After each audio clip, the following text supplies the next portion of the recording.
जी हाँ, आज हम एक ऐसे शख्स से बात करने के लिए जा रहे हैं जो कि बिल्कुल कंट्रोवर्शियल बाबा है। वो कोई और नहीं, बिग बॉस 10 के स्वामी ओम बाबा है, जो अपने आप को तो बिल्कुल धर्मगुरु बोलता है और दूसरों को बोलता है कि वो बेईमान है। आइए बात करते हैं क्या कुछ कहना है इस कंट्रोवर्शियल बाबा का। जी हाँ, आज मेरे साथ है एक ऐसी ही शख्सियत है, स्वामी ओम। जानते हैं कौन है, क्या है, कौन है स्वामी जी आप? देखिए, सुपर कंप्यूटर जो आपने कहा है ये मैंने नहीं कहा था, ये सलमान खान ने कहा था और वो डॉक्टरों की 400 डॉक्टरों की रिपोर्ट के आधार पर कहा था। और सुपर कंप्यूटर तो अब आया है। जब मैं छोटा था, बाल्यावस्था में मेरे ऊपर में जो रिसर्च हुए थे ना मॉस्को और वाशिंगटन में वैज्ञानिकों ने जो किया था, उस वक्त वैज्ञानिकों ने इंदिरा गांधी को कहा था कि स्वामी ओम जी कंप्यूटर है। क्यों कहते हैं भाई, लोगों की मर्जी है। हमारे सुनिए सुनिए सुनिए सुनिए हमारे यहाँ लिखा है कि मुन्ने मुन्ने मतिल फिन्ना। हर व्यक्ति की मानसिकता अलग अलग होती है। चलिए, मुझे तो इस बात की खुशी है कि वो कुछ ना कुछ तो मुझे दे ही रहे हैं, चाहे रंगीला बाबा के रूप में दे रहे हैं, किसी और के रूप में दे रहे हैं। मेरे लिए कुछ ले थोड़ी रहे, उसके बदले में मैं उनको मनोरंजन दे रहा हूँ। वो कम से कम रंगीला बाबा का क्या हंसते तो है, रोते तो नहीं है। इसमें आपने पूरे शो में हलचल मचा दी, शो के बाहर आ रहा है। आपने आरोप लगाया कि सोनिया गांधी ने मुझे शो से बाहर कराया। कितनी सच्चाई है आपके इस बात में? इसमें 1001% सच्चाई है, क्योंकि सोनिया गांधी की शादी से पहले मैं उसका शत्रु हूँ। वो ऐसा मानती है, मैं तो किसी को शत्रु मानता नहीं। लेकिन सोनिया गांधी को ये हमेशा से लगा रहा है कि जब तक स्वामी ओम जी लोकप्रिय होते रहेंगे, जितने लोकप्रिय होंगे उतना ही कांग्रेस को नुकसान होगा, उतना सोनिया गांधी को नुकसान होगा। और वो हुआ, हमने कांग्रेस मुक्त भारत बना दिया। आप अपने आप को सन्यासी कहते हैं? बिल्कुल हो, कहता हूँ। के दौरान देखा गया स्विमिंग पूल में आप मोनालिसा के साथ अंदर चले गए, जाके आप सनी लियोनी के गले लिपट गए। देखिए, पहली बात ये है कि मैं उस वक्त एक्टिंग कर रहा था। राजा रंग का एक प्ले था जिसमें वो, हाँ बिल्कुल, मेरी ओम लीला थी। किसने करवाई थी आपसे? बिग बॉस ने करवाई थी। बिग बॉस ने करवाई? हाँ, और उसके पीछे जो प्रेरणाएं थी वो और जो एक्टिंग की जो क्वालिटीज थी वो भगवान जगन्नाथ की देन थी। वो हमारी ओम लीला थी। बचपन से ऐसे ही कोई हादसा हुआ था बीच में? मेरे ऊपर में मेरे ऊपर भाई एक हादसा हुआ। वो ये हुआ कि सुनो, मेरे ऊपर में ये हादसा हुआ कि माँ भारती मेरे ऊपर में सवार हो गई और उन्होंने कहा कि भाई तुम हिंदू राष्ट्र बनाओ, और हिंदू राष्ट्र बनाने के लिए मैं तन मन धन से लग गया और आज भी मैं हूँ। ये नोटबंदी करवाया, ये प्रधानमंत्री आपने बनाया? बिल्कुल बनाया। ये मोदी जी से पूछे ना, मोदी जी इनकार तो करें। अच्छा, पूछिए ना उनसे, आप वो इनकार तो करें। मैं मिलने नहीं जाते उनसे? क्यों नहीं मिलने जाते हैं? आपको जैसे मैंने अभी कहा कि मैं रोज रात को 2-3 5 स्टार होटलों में मैं जाता हूँ। मेरे कई प्रोग्राम होते हैं। सब होते हैं। सुनिए भाई, प्रियंका तो होती है जो मेरी धर्म बेटी है। उसके अलावा ये नेता लोग भी होते हैं, फिल्म इंडस्ट्री के लोग भी होते हैं। उसमें कई जगह मोदी भी होते हैं, कई जगह राहुल गांधी भी होते हैं। तो ये पर्दे के पीछे का खेल है।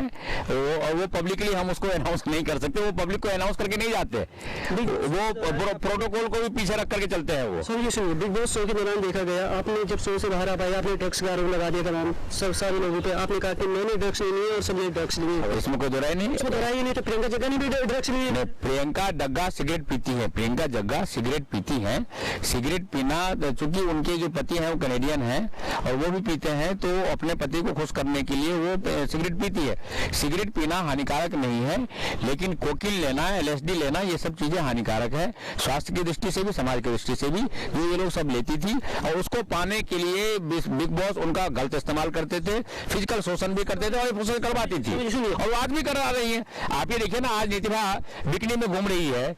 ये कोई आप पे कंटेम्प्ट कोर्ट कर देगा क्योंकि आप करे ना। मुझे को कोर्ट से डर लगता है क्या?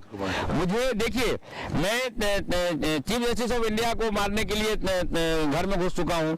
1 मिनट, यहाँ पे 2012 दिसंबर को, 28 दिसंबर को मेरा हियरिंग था, जो सुभाष पार्क लाल किला के सामने, वहाँ पर मस्जिद बना दिया था शाही इमाम ने और शोएब वाले विधायक ने। उस केस को मैं लड़ा मैं जीता, जीतने के बाद सोनिया गांधी ने एक देशद्रोही को चीफ जस्टिस बना दिया, अल्तमश कबीर को, और उसमें मैंने वहां पर कैबिनेट लगाया था। उसने मुझे बुलाने से पहले ही उसने उसको स्टेटस को दे दिया। जब मेरी हीयरिंग हुई, मैं खुद मैंने LLB कर रखी है, मैं खुद आर्गूमेंट करता हूँ, तो आर्गूमेंट के दौरान मैंने उसको कहा कि मैं तुझे गोली मार दूंगा। उसने कहा कि मैं कंटेम्प्ट कोर्ट में आपको मैं बंद कर दूंगा। मैंने कहा तेरी हिम्मत है करके दिखा ना, क्योंकि एक मिनट सुनिए, क्योंकि उस वक्त उसके 50 सशस्त्र कर्मी थे सुप्रीम कोर्ट में, और मेरे हजारों शस्त्रधारी ओमजी हिंदू सेना के लोगों ने घेर रखा था। मैंने कहा तेरे 50 को मार के तो आएंगे, मेरे जो लाइसेंसी रिवॉल्वर है वो लेकर के आएंगे चेम्बर में। अरे सारे चैनलों में न्यूज चला है, सारे अखबारों में चला है, आप देखिए ना। मैं तो आपको डेट बता रहा हूँ, उसके नेक्स्ट डेट का, उस डेट का सारा वीडियो न्यूज चैनल देख लीजिए, उस डेट के नेक्स्ट डेट का सारा अखबार देख लीजिए, सब में। जस्टिस स्वतंत्र कुमार, देखिए जस्टिस स्वतंत्र कुमार जिसने ये फूल विसर्जन, अस्थि विसर्जन शवदाह पे जिसने रोक लगाया, उसको हमने बंदर को केला खिलाने पे रोक लगा दिया। उसको जाकर उसका हमने घेरा, उसको हमने कहा कि तुम ये सब करोगे तो हम तुम्हें मारेंगे। और मारने के अलावा उसका जो रिजल्ट हुआ वो ये हुआ कि आज वो फूल विसर्जन भी हो रहा है, अस्थि विसर्जन भी हो रहा है, शवदाह भी हो रहा है, दही हांडी भी हो रहा है। कंटेम्प्ट ऑफ कोर्ट उसने हमारे, सुनिए, कंटेम्प्ट ऑफ कोर्ट उसने हमारे खिलाफ चलाया, कुछ नहीं कर पाया। स्वामी जी सुनिए, आप हमेशा महिलाओं पर टिप्पणी करते हैं, कहते हैं कि देश में जो रेप होते हैं, रेप इसलिए होते हैं क्योंकि वो आधे कपड़े महिलाएं पहनती हैं।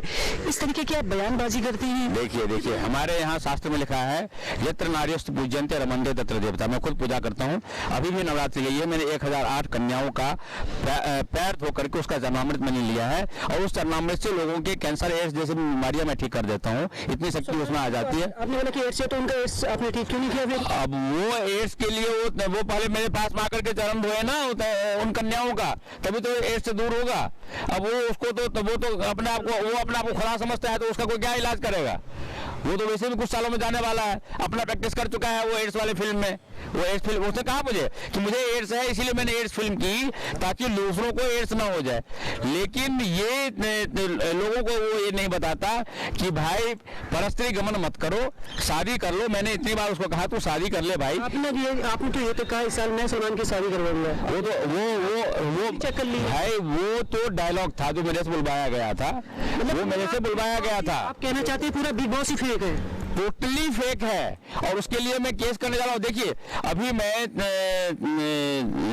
ये करीब 15 दिन पहले, लगभग 2 सप्ताह पहले, मैं chief justice of India care साहब, उन्होंने मुझे ये कहा कि स्वामी जी आपने जो बयान दिया है कि बिग बॉस शो आप बंद करवाएंगे, आपके पक्ष में करोड़ों ऑनलाइन पिटीशंस आ गए हैं पूरे वर्ल्ड से कि इस शो को बंद करवाओ, क्योंकि ये शो जनता के लिए, हिंदू धर्म के लिए, हिंदुस्तान के लिए बहुत घातक है। और मैंने कहा फिर आप करते क्यों नहीं? तो उन्होंने कहा कि हम आपके पिटीशन के इंतजार में हैं, आप जिस दिन पिटीशन देंगे हम सारा पिटीशन एक साथ क्लब करके हम उसको बंद कर देंगे, शो बंद होने वाला है। और दूसरी बात, सलमान खान में इतनी हिम्मत नहीं। सलमान खान ने यहां तक कह दिया है कि अभी जो फिनाले वाला जो घटना घटी थी, जिसमें हमने एक मिनट फिनाले में जो जिस वक्त हम निकले थे ना, सलमान खान को पीट करके जब मुझे निकाला गया था, तो उस वक्त बाहर में बिग बॉस से जब मेरी बात हुई तो मैंने कहा देखो विनर तो मैं ही था। एक मिनट सुनिए, उसका एक तो है मकान वहाँ अमेरिका में, एक है उसका बॉम्बे में, उसका जो चीफ एग्जीक्यूटिव ऑफिसर है दीपक धर, उसका है पूना में। इन सबको मैं जानता हूँ, ये सब मुझे आज भी मिलते हैं, आज भी बात करते हैं। बिग बॉस में आप करीब 90 या 100 दिन रहे, हाँ। मैंने मिल चुकी है बिग बॉस से, एक नया पैसा नहीं दिया, क्योंकि बिग बॉस ये कहते हैं कि सलमान खान भी फाइनेंसर है, दाऊद इब्राहिम भी फाइनेंसर है हमारे शो का।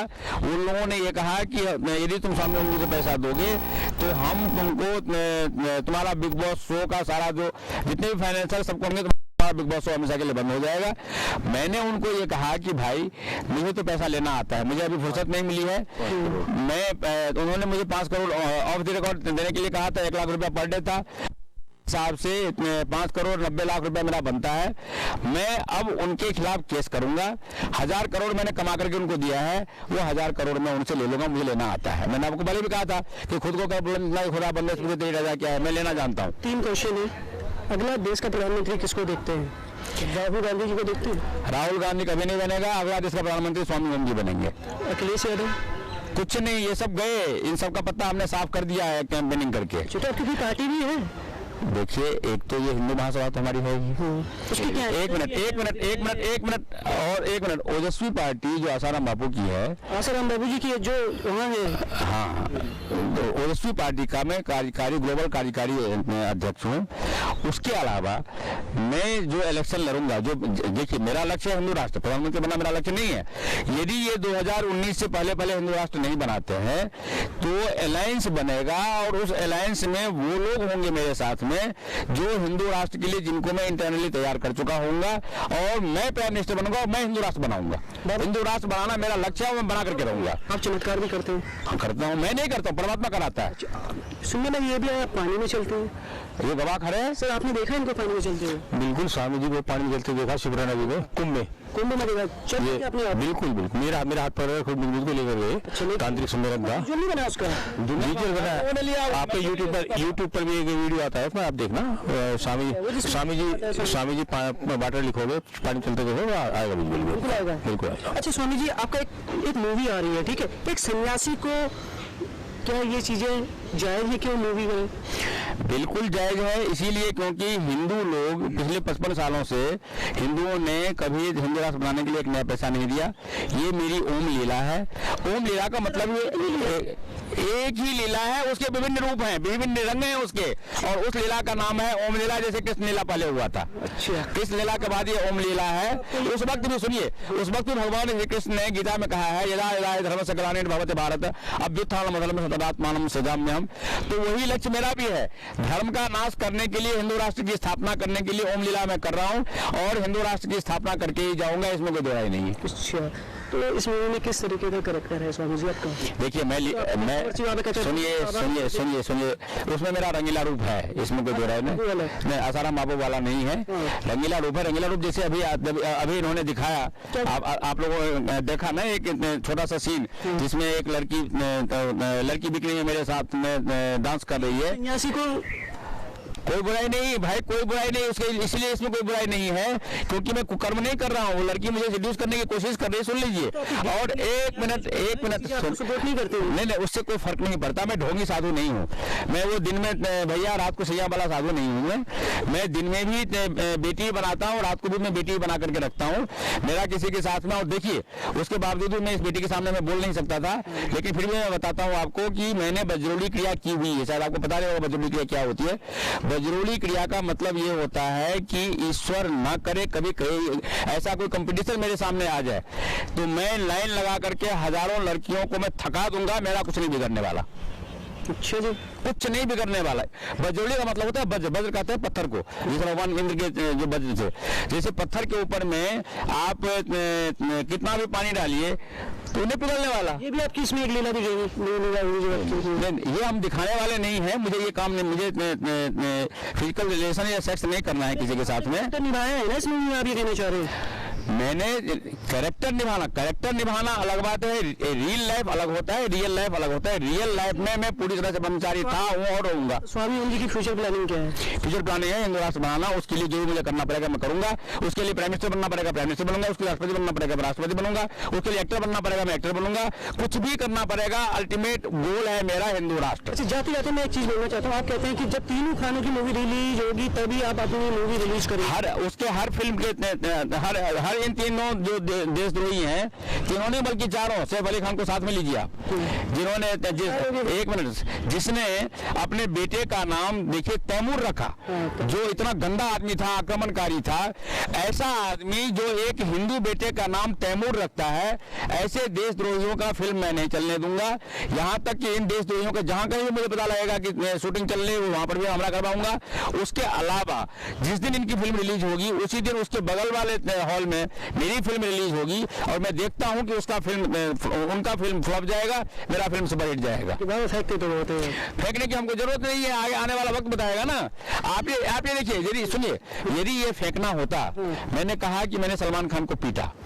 सलमान खान को सारी मीडिया जा करके, पूरे वर्ल्ड की मीडिया जाकर के बाबा पूछ रही है कि सलमान खान के पिता को भी, सलीम को भी पूछ रही है, उसके भाई सोहेल को, अरबाज को, सबको पूछ रहे हैं, उसकी माँ सुशीला को पूछ रहे हैं, उसकी सौतेली माँ हेलन को पूछ रहे हैं।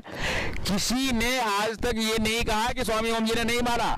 मौनम स्वीकार लक्षणम। यदि कोई आदमी आप जो मैं क्लेम करता हूँ उसके खिलाफ नहीं बोलता है तो उसका सीधा मतलब है कि जो मैं कह रहा हूँ वो सच है। अच्छा, जाते जाते मुझे आप ये बता दीजिए, आप कौन से बाबा है? रंगीला बाबा है, कंट्रोवर्सी बाबा है, या सुपर कंप्यूटर है? कौन सुनना चाहिए? मैं सिर्फ इस देश का सच्चा पुत्र, देवपुत्र, देवदूत हूँ, हिंदू राष्ट्र बनाने के लिए आया हूँ। देखा जनाब आपने, ये बाबा ना अपने आप को बहुत ऊपर मानता है। ये बाबा अपने आप को धर्मगुरु मानता है, कहता है ये पानी पर चलता है जिसका कोई रहस्य नहीं है। क्या ऐसे बाबा को धर्मगुरु कहना सही है या गलत है? ये तो आप ही सोचिए, क्योंकि ये बाबा बिल्कुल कंट्रोवर्सी बाबा है। जहां भी जाता है कंट्रोवर्सी ही फैला देता है। कभी इसको लोग पीटते हैं, कभी ये बिग बॉस के अंदर हलचल मचाता है। खैर, अब ये देखने वाली बात होगी इसका रहस्य क्या है। जब इसका रहस्य सामने आ जाएगा तो फिर मिलेंगे ऐसी ही इस कंट्रोवर्सी बाबा से। फिलहाल के लिए आज इतना ही। देश और दुनिया की तमाम खबरों के लिए आप देखते रहिए GVN 24, क्योंकि GVN 24 पर जज्बा है सच दिखाने का। नमस्कार।